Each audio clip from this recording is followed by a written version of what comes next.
নমস্কার। The power of astrology Sumanta ji Chowdhury আমার এই ইউটিউব চ্যানেলে আপনাদের সবাইকে স্বাগত। আজ আমি আবার একটি নতুন অনলাইন প্রেডিকশন নিয়ে আপনাদের সামনে উপস্থিত। এই প্রেডিকশনটির সূচনাতেই সেই আগেকার মতন ছোট্ট বিজ্ঞপ্তি 9903136903 আমার হোয়াটসঅ্যাপ নাম্বার। প্রফেশনালি কেউ যদি আমাকে দিয়ে প্রেডিকশন করাতে চান তাহলে সর্বপ্রথম আপনাদের ডিটেলস অর্থাৎ date of birth, time of birth, place of birth আমার হোয়াটসঅ্যাপে পাঠিয়ে দেবেন। তারপর আমি বললে তবেই আমার ফিসটা ডিপোজিট করবেন। মনে রাখবেন, ফ্রিতে আমি কারোর প্রেডিকশন করি না। ফিস ডিপোজিট করা হয়ে যাবার পর আপনাদের যা যা কোশ্চেন বা কোয়ারিজ আছে এভরিথিং আমার হোয়াটসঅ্যাপ নাম্বার 9903136903 তে পাঠিয়ে দেবেন। আমি যদি খুব ব্যস্ত না থাকি বা এমন কোন স্থানে রয়েছি যেখানে নেট কানেকশন নেই, এরকম সিচুয়েশন যদি ক্রিয়েট না হয় তাহলে 48 ঘন্টার মধ্যে প্রেডিকশন করে পরিপূর্ণ গোপনীয়তার সাথে সেটাকে আমি ইউটিউবে পাবলিশ করব এবং তার লিঙ্কটি যেই হোয়াটসঅ্যাপ থেকে আমাকে প্রেডিকশন করতে বলা হচ্ছে সেই হোয়াটসঅ্যাপে পাঠিয়ে দেব। লিঙ্কটি পাওয়া মাত্রই সেটিকে সেভ বা ডাউনলোড অবশ্যই করে নেবেন, কেননা প্রেডিকশনটি অত্যন্ত মূল্যবান। সেটিকে সুরক্ষিত বা সংরক্ষিত করার দায়িত্ব সম্পূর্ণরূপে আপনাদের। আমি এই প্রসঙ্গে জানিয়ে রাখি যে অ্যাস্ট্রোলজি সাবজেক্ট সম্পর্কে মানুষের ধারণা একদম ক্লিয়ার নয়। রেমিডিয়াল প্রসেস অ্যাপ্লিকেশন বা রেমিডি সম্পর্কে মানুষের ধারণা একদম ক্লিয়ার নয়, এবং এই যে স্বচ্ছ ধারণাটা হওয়া সেটাকে হতেই দেওয়া হয় না এই কারণের জন্যই যাতে এই সাবজেক্টটাকে একটা গুপ্ত বিদ্যা বা গুপ্ত সাবজেক্ট হিসেবে তুলে ধরে মানুষকে ভয় দেখানো যায়। মানুষ ভয় পাবে কখন? যখন তার স্পর্শকাতর জায়গায় হিট করা হবে। মানুষ, সাধারণ জনগণের কথা বলছি, যখন একজন কর্মযোগীকে দেখেন, অর্থাৎ যিনি কর্ম করছেন, ঘাম জড়াচ্ছেন, লড়াই করছেন, হেরে যাচ্ছেন, রক্তাক্ত হচ্ছেন, কাঁদছেন, তারপরের দিন আবার উঠে দাঁড়াচ্ছেন, তাদেরকে দেখে বেফালতু, লড়াই করে যাবি সারা জীবন, এই হচ্ছে তাদের মানসিকতা। কিন্তু যখন একজন এত বড় দাড়ি, এত চুল, বা ল্যাংটো হয়ে দেখা যাচ্ছে ঠং ঠং করতে করতে একটা ত্রিশূল নিয়ে ছুটে যাচ্ছে বা কমণ্ডলু নিয়ে ছুটে যাচ্ছে বা গলার মধ্যে 1000টা রুদ্রাক্ষের মালা, সে আদতে কিছু জানুক চাই না জানুক, বাবা প্রণাম কর, মহান মানুষ, মহান মানুষ। মহান এরকম ভাবে হওয়া যায় না, সাধক এরকম ভাবে হওয়া যায় না। সাধনা কথার অর্থ আমরা কোনোদিন বুঝিনি, কেননা সাধনা কথাটা কি সেটাই আমরা সঠিক মতন জানি না। সংসার চ্যুত হয়ে আমি যে কারণের জন্য এই পৃথিবীতে এসেছি সেই কারণকে অ্যালুপ করে বা পাশ কাটিয়ে যখন আমি বনে বাদারে গিয়ে আমার সাধনা বা ওম করা মানে কি? কনসেন্ট্রেট করা। আমার কনসেন্ট্রেশন কখনোই আসবে না যদি না আমার কর্মের জায়গায় সঠিক মতন নিজেকে ইমপ্লিমেন্ট করতে পারি। 140 কোটি মানুষ সেটা বুঝলো না, আর বুঝলো না বলেই কিন্তু আমি আবার বলছি, ভক্তির জায়গা আলাদা, বিশ্বাসের জায়গা আলাদা, শ্রদ্ধার জায়গা আলাদা, মেডিটেশনের জায়গা আলাদা। কিন্তু কখনো অমাবস্যায়, পূর্ণিমাতে বা কারোর জন্মদিনে, কারোর মৃত্যুদিনে এরকম আমি গেলাম, গিয়ে পুজো দিলাম, একটা বটবৃক্ষ রয়েছে তার চারিপাশে এরকম করে বাঁধলাম, তুমি তোমার মনস্কামনা জানাও, আর মনস্কামনা ফুলফিল হয়ে গেলে এসে পড়ে তারপর তারা নোট দিয়ে যাও। কেননা মনস্কামনা যখন জানাচ্ছি তার মানে কি, তুমি এটা করে দাও, করে দিলে আমি তোমাকে এই দেব। এবং সবচেয়ে বড় কথা, যদি প্রতি 100 জনে দেখা যায়, কেননা ঝড়ে বক মরবে ফকিরের কেরামতি বাড়বে, এটা হবেই। ওই ক্যারাম বোর্ডের ড্যান্সিং পাউডার ছিল আমাদের সময়, এখন আছে কিনা জানি না, যে দাম করে জোরে মারবে, কোনো না কোনো একটা পকেটে একটা না একটা গুটি যাবে। এবার তোমার কালো হলে কালো গুটিও যেতে পারে, রেডও যেতে পারে, হ্যাঁ, তারপর সাদা গুটিও যেতে পারে, কিন্তু গুটি যাবেই। এবার তোমার গুটি যদি চলে যায়, দারুণ শট, বাস। ছোটবেলায় আমি অনুমান করে খেলতাম, ক্যারামের মাস্টার ছিলেন, তিনি বলতেন যে কিরে ঝড়ে বক মরছে আর ফকিরের কেরামতি বাড়ছে। এই হচ্ছে ব্যাপার। এখান থেকে যদি আমরা বেরিয়ে না আসতে পারি, তাহলে আমাদের মানসিক উত্তরণ কোনো মতেই সম্ভব নয়।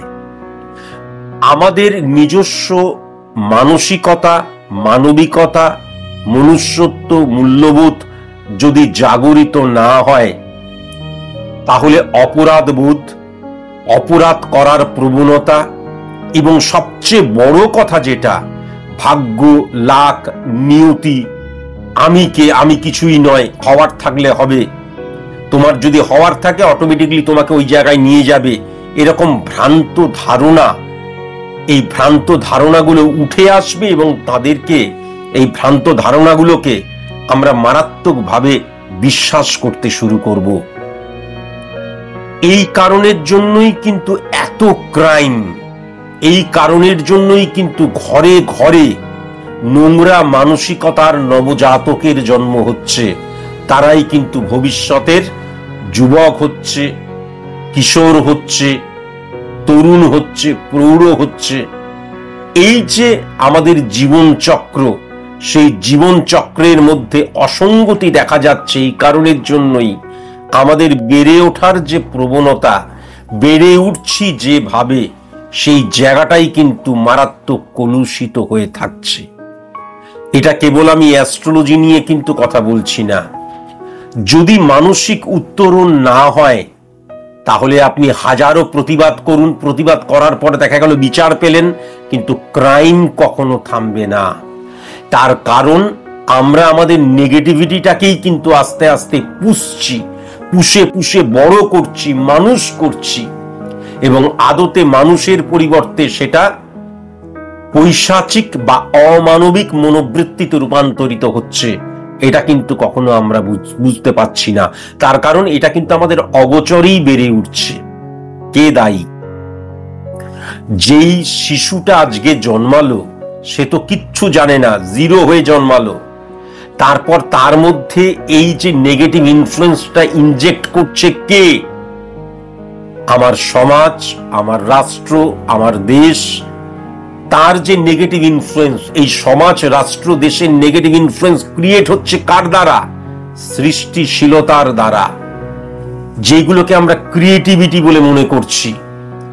একটা মেয়ে দেখা যাচ্ছে দৌড়তে দৌড়তে যাচ্ছে, হ্যাঁ, পেছনে একটা ছেলে লাফাতে লাফাতে হাসতে হাসতে যাচ্ছে, এবং তার একবার চুলটা ধরে টানছে, একবার হাতটা ধরে টানছে, একবার দেখা যাচ্ছে ওড়নাটা ধরে টানছে, একবার দেখা যাচ্ছে সালোয়ার কামিজ বা শাড়িটা ধরে টানছে। এইটা আমরা দেখছি কোথায়? আমাদের ফিল্মে। এবার দেখা যাচ্ছে এইটা কি না, নায়িকাকে ইমপ্রেস করার জন্য নায়ক গান গাইতে গাইতে এইগুলো করছে, সেটাকে আমরা মেনে নিচ্ছি। নায়িকাকে এই যে হিসাব মতন কি ছেড়ছানি, মানে শ্লীলতাহানি তো একেও বলে। যে কোনো গান, আমি এখানে কোনো গানের কথা বলে কেস খেতে চাই না, এইগুলোকে আমরা দেখছি। আজকালকার দিনে 3 ঘন্টার সিনেমার মধ্যে এমন কিছু কিছু সিনেমা আছে যেখানে বলা যেতে পারে যে মানে চুম্বনের মধ্যিখানে মাঝে মাঝে ফিল্মের স্টোরি আসছে, বা যে কোনো সিনেমার মধ্যে এত ভায়োলেন্স, এত সেক্স এবং এত মানে কি বলবো, সেইগুলোকে কোনো ছাড়পত্র দিয়ে দেওয়া হচ্ছে, চলুক, এগুলোর প্রয়োজন। কিসের জন্য প্রয়োজন? তার কারণ হচ্ছে আমরা এখনো মানসিকভাবে শিক্ষিত হইনি। সেক্স একটা এডুকেশন। আসলে যে জনগণ বা সাধারণ মানুষ, বা যদি আমি কিশোর বা তরুণ সমাজকে দেখি, এরা যে রাজহাঁস, সেক্স এডুকেশন, ওই এডুকেশনটাকে বাদ দিয়ে সেক্সটাকে শুধু নেবে। আজকে বলা হচ্ছে এ না নীল ছবি দেখে, ওই দেখে, কেন সেই নিয়ম নীতি করা হলো না, কেন সেই নীল ছবিগুলোকে সে ফাইন্ড আউট করলেই দেখতে পাচ্ছে, এই জায়গাটাকে কেউ কখনো তুলে ধরছেন না কেন? যে আমি যদি মোবাইলের মধ্যে কোনো রকমের মানে কি বলবো নীল ছবি দেখি, নেগেটিভ ফিল্ম দেখি, যেগুলো আমার শরীরকে মনকে নেগেটিভ ভাবে প্রভাবিত করছে, তাহলে সেইগুলো দেখার অধিকার সে পাচ্ছে কেন, বা সেইগুলো অবলীলায় সার্চ করলেই কেন উঠে আসছে? এই প্রশ্নটা আমার মনের মধ্যে মারাত্মকভাবে দেখা দেয়। আমি দেশের দেখা যাচ্ছে নিরাপত্তা বা আমার শাসন ক্ষমতা আমার হাতে, বা দেখা যাচ্ছে নিয়ম নীতি নির্ধারণ করা আমার হাতে, তাহলে এইগুলোকে এমন কি কোনো বন্দোবস্ত করা যায় না যে এইগুলো কেউ দেখতেই পাবে না, এইগুলো যারা তৈরি করছে অটোমেটিকলি তারা বন্ধ করে দেবে? বা যদি ক্যাসেট ফ্যাসেট বিক্রি হয় তখন করা নিয়মের আওতায়। এখন ক্যাসেটের প্রয়োজন হয়? আমার কাছে কত কিশোর, কত তরুণ, কি বলবো, এমনকি 10-12 বছরের ছেলে মেয়েরা পর্যন্ত এখন অ্যাডিক্টেড হয়ে যাচ্ছে এই নোংরামির আওতায়। তার কারণ হাতের মধ্যে অ্যান্ড্রয়েড ফোন রয়েছে, টিপলেই আমি নোংরামি দেখতে পাচ্ছি। অথচ এই অ্যান্ড্রয়েড ফোন সার্চ করলে কত সাইন্টিফিক ওয়ে দেখা যায়, কত রকমের শিক্ষামূলক অনুষ্ঠান দেখা যায়, কিন্তু কৌতূহলী মন, তাদেরকে দোষ দিয়ে লাভ নাই।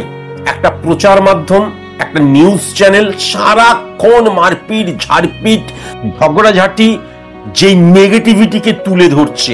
আজকালকার দিনের যে নিউজ চ্যানেল কখনো কোনো পজিটিভ খবর বলে? আপনি শুনবেন? একটা দুটো বললো, কেননা সেইগুলো কিউরিসিটি জাগায় না, সেইগুলোকে সেল করা যায় না। টিআরপি বাড়াবার জন্য নেগেটিভ নিউজকে কনস্ট্যান্ট দেখিয়ে যাচ্ছে। একটা শিশু জন্মাচ্ছে যখন, মার দাঙ্গা, হ্যাঁ, ছাত্র শিক্ষককে খিস্তি মারছে, লাফাচ্ছে, ঝাঁপাচ্ছে, মারপিট, তারপরে ওকে কেটে ফেলে দিয়েছে, ওকে মার্ডার করে দিয়েছে, ওকে জলের মধ্যে ফেলে দিয়েছে, ওকে কেটে বস্তায় বন্দি করে ভাসিয়ে দিয়েছে। Negativity, negativity, negativity. এখান থেকে বেরোতে গিয়ে যদি কোনো সিরিয়াল, ফিল্ম যা দেখতে যাবেন, সেখানে সেক্স, ভায়োলেন্স এমন ভাবে সৃষ্টি করছে, শিশু মনের মধ্যে কৌতূহল জাগছে, অপোজিট সেক্স রিয়াকশন আসবেই, তাদের দোষ নয়। তাহলে একজন আজকে যাকে আপনি ধর্ষক বলছেন, আজকে যার দিকে তাকিয়ে আপনি বলছেন এই শ্লীলতাহানি করছে, তাহলে তাকে এই মনোবৃত্তিটাকে ইনজেক্ট কে করে দিচ্ছে? এটা আমার একটা বড় প্রশ্ন। আমার এই প্রশ্নের উত্তর চাই। তাহলে আমি যদি আমার পুরো শিকড়টাকে অফ না করে দিই, কেবল গাছের ডালপালা কাটলে আবার সেটা গজিয়ে উঠবে। তাই জন্য বারবার আবার বলছি, আমার এটা একদম মানে আমার জীবনের একটা নীতিবাক্য, there is a language of revolution which to be achieve. প্রতিবাদের ভাষাটাকেও জানতে হবে, বিপ্লবের ভাষাটাকেও জানতে হবে, পরিবর্তনের ভাষাটাকেও জানতে হবে। যদি এই পরিবর্তনটা আনতে চাই, তাহলে একদম নিজ থেকে নির্মূল করা প্রয়োজন। তাহলে সৃষ্টির নামে, হ্যাঁ, সেল করা, বিক্রি করার জন্য যে সেক্স কে ক্রিয়েট করা হচ্ছে, মার্কেটে ছেড়ে দেওয়া হচ্ছে আকর্ষণের জন্য। কেননা সাধারণ আমাদের ছাত্রছাত্রী বলুন, কিশোর কিশোরী বলুন, তরুণ তরুণী বলুন, যুবক যুবা বলুন, যাই বলুন, অপোজিট সেক্সের প্রতি আকর্ষণ থাকবেই। তারা সাধারণ মানুষ, তাহলে তাদেরকে গাইড করার প্রয়োজন, তার জন্য অনুশাসনের প্রয়োজন। তাহলে একটা ফোন ধরে কি আমি যেন সার্চ করে কখনো চাইলেই কখনো কোনো নেগেটিভ প্রোগ্রাম না দেখতে পাই, বা আমরা যখন কোনো রকমের ক্রিয়েটিভ কিছু করছি তার মধ্যে সেক্স ঢুকিয়ে, মানুষ এখনো না সেক্স সম্পর্কে সচেতন হয়নি। সেক্স আর্ট, আরে সেক্স সম্পর্কে সচেতন হয়নি, সেক্স আর্ট।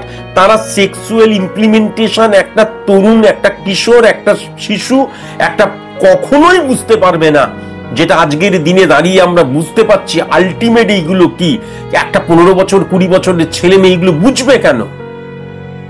আর যখনই আমরা ওই ধরনের দেখছি, প্রোগ্রাম দেখছি, আমাদের ক্রাইম করার মনোবৃত্তিটাও কিন্তু জেগে উঠছে।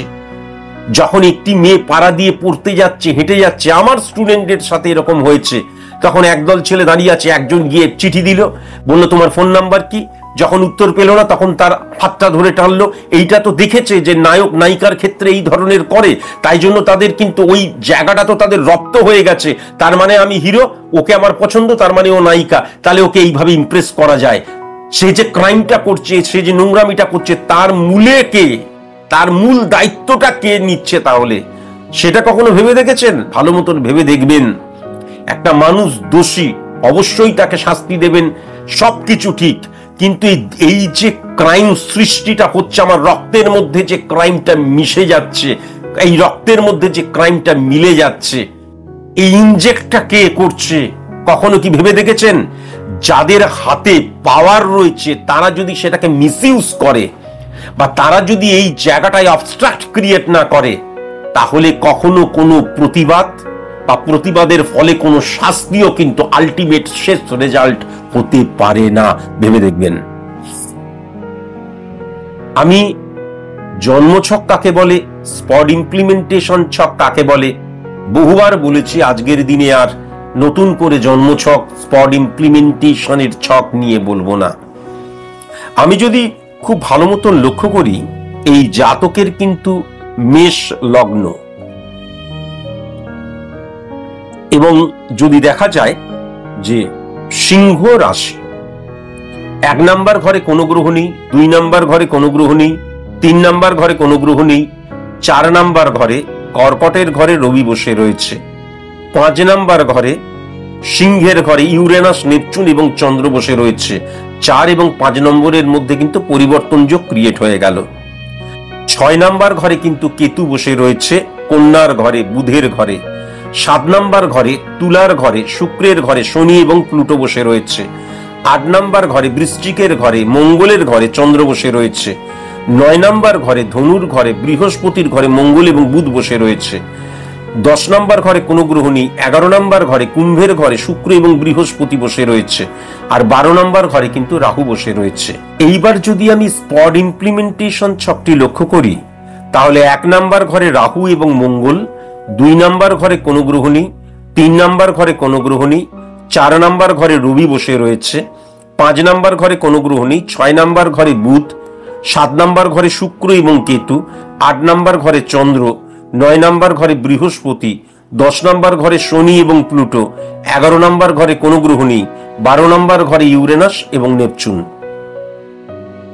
এই জাতকটির আমাকে অনলাইন প্রেডিকশন করতে বলেছে। এই জাতকটির ছবি আমি দেখেছি, তার ডিপিতে কোনো ছবি নেই, কিন্তু সে পার্সোনালি আমাকে একটা ছবি পাঠিয়েছে। আমার খুব ইচ্ছে এই জাতকটি একবার আমার সামনাসামনি আসুক, এটা আমার ভীষণ ইচ্ছে। সেটা যে প্রেডিকশন করতেই আসতে হবে নট নেসেসারি, একে আমি একবার দেখতে চাই। তার কারণ এই ছকটা এত পাওয়ারফুল ছক, এবং আমরা জানি যে গ্রহের দ্বারাই আমরা চালিত এবং পরিচালিত হই। সুতরাং এই যে গ্রহের দ্বারা চালিত এবং পরিচালিত হই, গ্রহ রিপ্রেজেন্ট করে আমাদের হরমোনকে। হরমোনাল ফাংশন এর এত স্ট্রং, যেটা কল্পনাই করা যায় না। আমি এই যে ছকটি দেখছি, এই ছকটি লাস্ট 10 বছরে অন্তত এরকম পাওয়ারফুল ছক আমি দেখিনি। সত্যি সত্যি মারাত্মক মারাত্মক এবং মারাত্মক পাওয়ারফুল ছক। জাতক আমাকে প্রশ্ন করেছে যে আমার কর্ম নিয়ে আপনি বলবেন। প্রথমেই আমি যেটা লক্ষ্য করতে পারছি, কর্মের জন্য মানে একদম শেষ লড়াই বলতে যা বোঝায়, সেই লড়াই তুমি লড়ছো, এবং এই লড়াইয়ের পাশে আলটিমেট কি হচ্ছে, কোথায় কি বিপ্লব হচ্ছে, কোথায় কি প্রতিবাদ হচ্ছে, কোথায় কি আনন্দ হচ্ছে, কোথায় কার মাথায় জল ঢালা হচ্ছে, এই সব কিছু তোমার কাছে আবছা অন্ধকার। তোমাকে যদি বলা হয় আলটিমেট যে তুমি কি দেখছো, তুমি শুধু দেখছো আমার সামনে আমার যে লড়াই, সেই লড়াইটা ফ্রুটফুল রেজাল্ট পাবে কিনা। এবং সবচেয়ে বড় কথা, ভাগ্য, নিয়তি, লাক, এইগুলোকে তুমি বিন্দুমাত্র বিশ্বাস করো না। একটা সাবজেক্টকে নিয়ে যখন প্রতিনিয়ত সারাক্ষণ ধরে আমি ওই সাবজেক্টটাকে নিয়ে চর্চা করি, তখন সাবজেক্টটার সাথে আমার একটা অদ্ভুত ভালোবাসা তৈরি হয়ে যায়। আমি পূর্বেও বহুবার বলেছি, বহুবার বলেছি, লিভিং থিংস যতটা না আমাদের সাথে রেসপন্স করতে পারে, নন লিভিং থিংস অনেক বেশি কিন্তু রেসপন্স করে। যখন সেই নন লিভিং থিংসটাকে নিয়ে আমি একদম গুলে খেয়ে নি, সারাক্ষণ তার চর্চা করি। আমরা অনেক ক্ষেত্রে মনে করি যে এই পেনটা বোধহয় কথা বলতে পারে না, আমরা অনেক ক্ষেত্রে মনে করি এই ল্যাপটপটা বোধহয় কথা বলতে পারে না, আমরা অনেক ক্ষেত্রে মনে করি আমার ডায়েরিটা বোধহয় কথা বলতে পারে না, আমরা অনেক ক্ষেত্রে মনে করি আমার ক্যামেরাটা বোধহয় কথা বলতে পারে না, দেওয়ালটা কথা বলতে পারে না, অনেক ক্ষেত্রে মনে করি, কিন্তু এটা সম্পূর্ণ ভুল। আমরা নন লিভিং থিংস এর সাথে যখন কানেক্ট করি এবং সেই কানেক্টটা যদি রিয়েল কানেকশন ক্রিয়েট করে, তাহলে নন লিভিং থিংস এর চাইতে বেশি রেসপন্স করে, সাড়া দেয়। এটা কিন্তু আমি আমার জীবনে বুঝেছি। আমার জীবন নিয়ে আজকে আরো নতুন করে কিছু বলতে চাই না। আমি যেটা লক্ষ্য করতে পারছি, তুমি ভিডিওটা নিশ্চয়ই লিঙ্কটা যখন পাঠানো হবে সেভ বা ডাউনলোড করে রাখবে, বা তুমি খাতার মধ্যেও লিখে রেখে দিতে পারো। আমার বলাতে তোমার যে পরিশ্রম, তোমার যে অধ্যাবসায়, তোমার যে ডেডিকেশন, ডিভোশন, ডিটারমিনেশন বিন্দুমাত্র কমে যাবে না, আমি জানি। তাই তোমাকে জানিয়ে রাখি, যেভাবে তুমি লড়াই করছো, যেভাবে তুমি ডুবে গেছো, একদম পরিপূর্ণভাবে ডুবে গেছো, এবং ঠিকই করেছো, মণিমাণিক্য রূপী সেই সফলতাকে তুলে না আমি আসবই না যতক্ষণ না সেইগুলোকে আমি হাসিল করতে পারছি, আমি আর নিচ থেকে উপরে উঠবো না। এই যে তোমার মানসিকতা, ভেরি নাইস। 2024 সালের 9 অক্টোবর থেকে 28 জুলাই 2025 এর মধ্যে তুমি একটা দুর্দান্ত কাজ পাবে। এ প্রসঙ্গে তোমাকে আমি জানিয়ে রেখে দিই, তোমার যে ছক, তুমি আমার কাছে প্রেডিকশন করতে বলেছো, প্রেডিকশন করতে দিয়েছো, প্রেডিকশন করছি, সবকিছু ঠিক আছে, কিন্তু আমার এই প্রেডিকশনটা শোনার পর এই জীবনে যতদিন বাঁচবে আর কোনো অ্যাস্ট্রোলজারের কাছে প্রেডিকশন করানোর দরকার নেই। রেমিডি বা রেমিডিয়াল প্রসেস অ্যাপ্লাই তোমার ক্ষেত্রে কোনো প্রয়োজন নেই, এটা কিন্তু আমি পরিষ্কার লক্ষ্য করতে পারছি। 9 অক্টোবর এই বছর 2024 থেকে 28 জুলাই এর পরের বছর, এর মধ্যে তুমি দুরন্ত একটা কাজ পাবে। এবং এই যে কাজ পেতে শুরু করলে, মানুষের জীবনে আপ ডাউন অনেক কিছু আছে, কিন্তু তোমার জীবনে আর কোনো নিম্ন মানে ডিক্রিজ হয়ে যাবার জায়গা নেই। সেই যে কাজটা পেতে শুরু করলে, তারপর তোমার জীবনে সফলতা, সফলতা, সফলতা, সফলতা। এরপরে কি হবে? লড়াইটা তোমার সাথে তোমার হবে, তোমার চিন্তাধারার সাথে তোমার চিন্তাধারার হবে। তোমার কোনো প্রতিযোগী ইহজন্মে কোনোদিন থাকবে না, এটা কিন্তু আমি পরিষ্কার লক্ষ্য করতে পারছি। হ্যাঁ, দুরন্ত কাজ পাওয়ার জায়গা আমি লক্ষ্য করতে পারছি, এবং যে কাজটা তুমি পাবে তারপর কোনো রকমের মানে যতদিন তুমি কাজ করবে আর জীবনে কখনো ডিক্রিজ আসবে না। যদি কখনো মনে হয় তুই আমার ঠিক কাজটা হচ্ছে না, আমার আরো ভালো কিছু চাই, তাহলে তোমার যে প্রতিযোগী যে থাকবে সে কিন্তু তুমি নিজে, অন্য কেউ তোমার প্রতিযোগী নয়। আমি এই যে কাজটা করছি সেই কাজে ফেম আছে, সবকিছু আছে, অর্থ আছে, কিন্তু আমার আরো চাই, আরো উন্নতি চাই, আরো লড়াই শুরু করলে, আরো পড়াশোনা শুরু করলে এইটা কিন্তু হবে। কিন্তু কখনো যে দূর এই কাজটাতে এখানে বেতনই নেই, কিছু নেই, আর একটা ভালো কাজ দেখি, তা নয়। এবং তোমার জীবনে চরম উন্নতির জায়গা আমি লক্ষ্য করতে পারছি। চরম উন্নতিটা কিন্তু নেক্সট 3-4-5 বছরের মধ্যেই ঘটবে। উন্নতিটা অনেক পরে তা নয়, দেখবে চাকরিটা পাওয়ার পর আরো উন্নতি, আরো উন্নতি, আরো উন্নতি, আরো উন্নতি, এবং অনেক সাপোর্টের জায়গাও কিন্তু তোমার ক্ষেত্রে লক্ষ্য করা যাচ্ছে। হ্যাঁ, চারিদিক থেকে সাপোর্ট এবং তোমার সদিচ্ছা তোমাকে অনেক উপরে নিয়ে যাবে, এটা কিন্তু আমি দেখতে পাচ্ছি। তুমি বলেছো আমার বিবাহ নিয়ে বলবে, তুমি ডেফিনিট ভাবে প্রেম করো এবং জিনিয়াস একটি মেয়েকে তুমি ভালোবাসো, এটা কিন্তু আমি দেখতে পাচ্ছি। আমি যেটা দেখতে পাচ্ছি, এই প্রেম একদম বিবাহের রূপ নেবেই। এক্ষেত্রেও কিন্তু কোনো রেমিডিয়াল প্রসেস অ্যাপ্লিকেশনের দরকার নেই, এ প্রেম বিবাহের রূপ নেবেই। এবার তোমার যখন ইচ্ছে তখন তুমি বিয়ে করতে পারো। তুমি এতটাই মানে কি বলবো, দায়িত্ব সম্পন্ন একটি ছেলে যে তুমি কখনোই দূর এখনো চাকরি পাইনি অথচ বিয়ে করিনি, করবেই না। এইটা আমি একদম দৃঢ় বিশ্বাস, এইটা আমার আছে। তাই জন্য তোমার যখন ইচ্ছে তুমি কিন্তু বিয়ে করতে পারো। আমি যেটা দেখতে পাচ্ছি, যার সাথে তুমি প্রেম করো সে কিন্তু কাজ করে এবং দুরন্ত একটা কাজ করে, অত্যন্ত ভালো মেয়ে, এটা কিন্তু আমি দেখতে পাচ্ছি। অত্যন্ত ভালো মেয়ে এবং সো প্রফেশনাল। বাইরে যখন যায় বাইরের মতন ব্যবহার, ঘরে যখন থাকে ঘরের মতন ব্যবহার, এবং অত্যন্ত সৎ অনেস্ট মেয়ে, এটা কিন্তু আমি দেখতে পাচ্ছি। তার নাম নয় টি দিয়ে, নয় এস দিয়ে, নয় সি দিয়ে, নয় এম দিয়ে, এই অক্ষর দিয়ে কোনো একটা অক্ষর দিয়ে তার নাম, যেটা আমার মনে হয় নয় টি দিয়ে নয় এম দিয়েই তার নাম হবে। 2026 সালের মধ্যে আমি কিন্তু তোমার নিজস্ব ফ্ল্যাট হওয়ার জায়গা লক্ষ্য করা যাচ্ছে। তুমি কখনো কোনো বাড়ি তৈরি করবে না, এটাও আমি দেখছি, ফ্ল্যাট, হ্যাঁ, লক্ষ্য করতে পারছি। 2026-এর 31শে ডিসেম্বরের মধ্যেই কিন্তু তুমি লাক্সারিয়াস একটা গাড়ি কিনবে, এটাও কিন্তু আমি লক্ষ্য করতে পারছি। তুমি কিন্তু 2 চাকা এবং 4 চাকা চালাতে পারো, এটাও কিন্তু আমি লক্ষ্য করতে পারছি।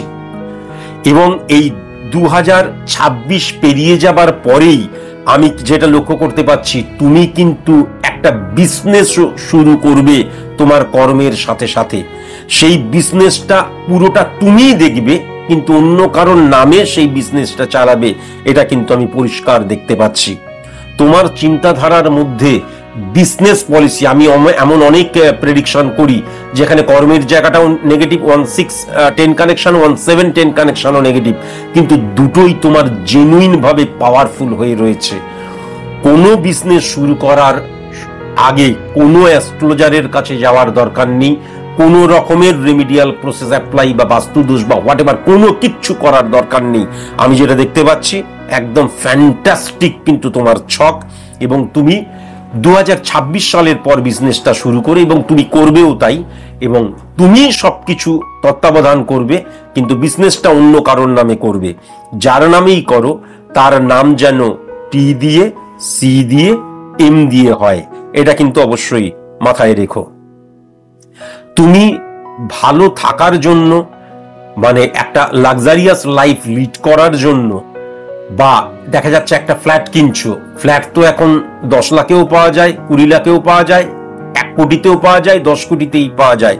আমি যেটা দেখতে পাচ্ছি একটা লাক্সারিয়াস ফ্ল্যাটও কিন্তু তুমি কিনবে, তোমার স্ত্রী সেখানে ভীষণ সাপোর্ট করবে, এবং সেটা কিন্তু ব্যাংক থ্রু সম্ভবত ঋণ নিয়েই করবে, এবং সেই ঋণটা অবলীলায় কিন্তু তুমি শোধ করে দিতে পারবে, এটাও কিন্তু আমি পরিষ্কার লক্ষ্য করতে পারছি।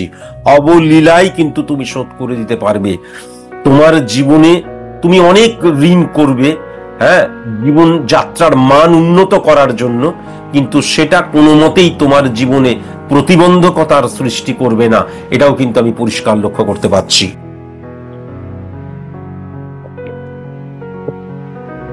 তোমার মায়ের শরীর কিন্তু ভালো থাকবে না, তোমার মায়ের শরীর ভালো থাকবে না। তোমার মায়ের শরীরে কি কি রোগ হতে পারে, তোমার মায়ের শরীরের চেকআপের প্রয়োজন, তার জন্য ডাক্তার বাবুর কাছে যাবে, আমাকে দিয়ে কোনো প্রেডিকশন করাবে না, আমার চেম্বারেও আসবে না। তোমার মায়ের শরীর খারাপ ছাড়া তোমার মা খুব আনন্দে থাকবেন, কোনো ভাবেই মনোকষ্টের জায়গা তার আমি লক্ষ্য করতে পারছি না। শুধু যদি মনোকষ্ট বা শারীরিক কষ্ট হয় সেটা রোগগ্রস্ত হয়ে যাওয়ার জন্যই, এটাও আমি লক্ষ্য করতে পারছি, কিন্তু বাদবাকি সব দিক দিয়ে তোমার মা অত্যন্ত হ্যাপি থাকবে। মা হিসেবে কিন্তু তিনি খুব খুশি থাকবেন, এটা কিন্তু আমি লক্ষ্য করতে পারছি। আমি যদি খুব ভালো মতন তোমার 8 নাম্বার ঘরটাকে দেখি, চন্দ্র এবং মঙ্গলের অবস্থান, আবার চন্দ্রকে কেন্দ্র ধরে 1 4 7 10 ক্যালকুলেশন করলে রবি উচ্চস্থ হয়ে যাচ্ছে, চন্দ্র উচ্চস্থ হয়ে যাচ্ছে এবং মঙ্গল উচ্চস্থ হয়ে যাচ্ছে। সুতরাং তোমার শ্বশুর বাড়ির ভাগ্য কিন্তু মারাত্মক ভালো আমি লক্ষ্য করতে পারছি। আমি আগেই বলেছি যে তোমার যে ছক আমি দেখছি, এই ছকটা কিন্তু সচরাচর কেন খুব রেয়ার, 10 বছরে আমি দেখিনি। তোমার শ্বশুর বাড়ির জায়গাটা মারাত্মক ভালো আমি লক্ষ্য করতে পারছি, এবং শ্বশুর বাড়ি থেকে মারাত্মক সাপোর্ট, সব দিক দিয়ে তুমি যা দিক দিয়ে চাইবে সব দিক দিয়ে মারাত্মক সাপোর্টের জায়গা এক্ষেত্রে কিন্তু লক্ষ্য করা যাচ্ছে, মারাত্মক সাপোর্ট। এবং তোমার শ্বশুর বাড়িতে তোমার শালাবাবু, তোমার তোমার যে মাই বলা যেতে পারে, শাশুড়ি মা, শ্বশুর মশাই বা পরিবারে যারা যারা আছেন প্রত্যেকে তোমাকে কিন্তু সাপোর্ট করবে, ভালোবাসবে, বিপদের দিনে তারা সর্বাগ্রে এগিয়ে আসবে, এটাও কিন্তু পরিষ্কার লক্ষ্য করতে পারছি। দেখবে সবাই তোমাকে ভীষণ সম্মান করবে, কি ব্যক্তিগত জীবনে কি কর্মক্ষেত্রে দেখবে পাড়া পড়শি আত্মীয়রা তোমার নাম করলেই ও তো খুব ভালো ছেলে, এই জায়গাটা কিন্তু আমি মারাত্মকভাবে লক্ষ্য করতে পারছি। হ্যাঁ, তোমাকে ভীষণ সবাই সম্মান করবে। তুমি কোনো ক্লাবের সাথে যুক্ত হলে সেখানে দেখবে প্রেসিডেন্ট তোমাকে করে দেবে, বা তত্ত্বাবধানে মূল যে সে তোমার কর্মের জায়গায় দেখবে সবাই তোমাকে মান্যতা দেবে।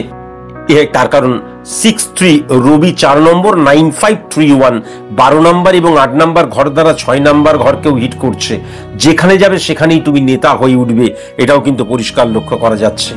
একটাই কথা শুধু বলবো, তুমি যদি কোনো বিজনেস কারোর নামে করো এবং তুমি সেই বিজনেসটা পুরোটা নিজের দ্বারাই চালিত পরিচালিত করো, ঠিক আছে, কিন্তু কখনো কোনো পার্টনারশিপ বিজনেস করবে না। হ্যাঁ, জয়েন্টে কারোর নাম দিয়ে কখনো কিন্তু কোনো বিজনেস করবে না। কেমন? তুমি আমাকে খুব সংক্ষেপে কয়েকটি প্রশ্নের কথাই বলেছিলে, আমি পরিশেষে আবার বলি, 9 অক্টোবর এই বছর, 9 অক্টোবর সম্ভবত ষষ্ঠী পড়ছে বোধহয়, আমি ভুলও বলতে পারি, মানে পুজোর আশেপাশেই, ওই সময় থেকে 28শে জুলাই 2025-এর মধ্যেই তুমি যে কাজটা পাবে, সেই যে শুরু হলো, আর তোমাকে ব্যাক করতে হবে না। যদি হয় কোনোদিন তুমি আমাকে জানিও, সেই দিন আমি অ্যাস্ট্রোলজিটা ছেড়ে দেব। কখনোই হবে না, কখনোই হবে না। এবং তুমি আমাকে এটাও কিন্তু হোয়াটসঅ্যাপে জানিও যে তুমি যার সাথে প্রেম করছো সে কর্ম করছে কিনা, কেননা সে কর্ম কেবল করছে না, দুরন্ত কাজ করছে এবং দারুণ শিক্ষিতা এবং অত্যন্ত ভালো মেয়ে, কিন্তু সো প্রফেশনাল। সে যখন পোশাক পরে বাইরে বেরোচ্ছে কাজ করার জন্য, আমি যেটা দেখতে পাচ্ছি ড্রাইভও করতে জানে, নিজেই গাড়ি চালিয়ে অফিসে যায়, সুতরাং তখন সে সো প্রফেশনাল, একদম মারাত্মক প্রফেশনাল। যখনই কাজ শেষ হয়ে গেল ঘরে চলে এলো, সে কিন্তু আবার ঘরের একটা আদুরে মেয়ে, অত্যন্ত ভালো মেয়ে। এবং আবার বলছি, টি দিয়ে নয় এম দিয়ে তার নাম হবে। যদি কোনো কারণে নাম না হয় তাহলে SC দিয়ে তো তার নাম হবেই হবে। তুমি আমাকে এমনি জানাবার দরকার নেই, যদি আমার প্রেডিকশনটা ভুল হয় তবে জানিও। আবার বলছি, প্রেডিকশন ভুল হবার নয়। কেমন? দুর্দান্ত ছক। এই ছকটাকে কোনো মতে আর জীবনে কখনো আমার কাছেও কখনো তুমি আর প্রেডিকশন করাবে না। হ্যাঁ, তুমি এমনি তোমার খবরগুলো জানাতে পারো, হ্যাঁ স্যার কাজ পেয়েছি, পাবেই, আমি বলছি পাবেই, যা যা বলছি সেগুলো হবেই। কিন্তু দুরন্ত ছক, আর কোনো অ্যাস্ট্রোলজারের কাছে কখনো প্রেডিকশনের জন্য বা তোমার কোনো রেমেডির কিন্তু কখনো কোনো প্রয়োজন নেই। কোনো রেমেডি ফর এভার, মানে যতদিন কাজ করবে, বা তোমার পার্সোনাল লাইফের ক্ষেত্রেও আমি কোনো রেমেডির প্রয়োজন আছে বলে মনে করছি না। তুমি যদি কোনো ব্যবসা শুরু করো তখনও কিন্তু কাউনো অ্যাস্ট্রোলজারের কাছে যাওয়ার দরকার নেই, আমার কাছেও প্রেডিকশন করার দরকার নেই, কোনো রেমেডি নেওয়ার দরকার নেই। এই ছকটার মধ্যে কোনো রেমেডির জায়গা নেই, কোনো অ্যাস্ট্রোলজারের কাছে যাওয়ার দরকার নেই। আমি তোমাকে যেমনটি বলে দিলাম, এটাকে সেভ এবং ডাউনলোড করে রেখে দেবে এবং তুমি মাঝে মাঝে শুনবে, সেরকম ভাবেই তুমি চলবে।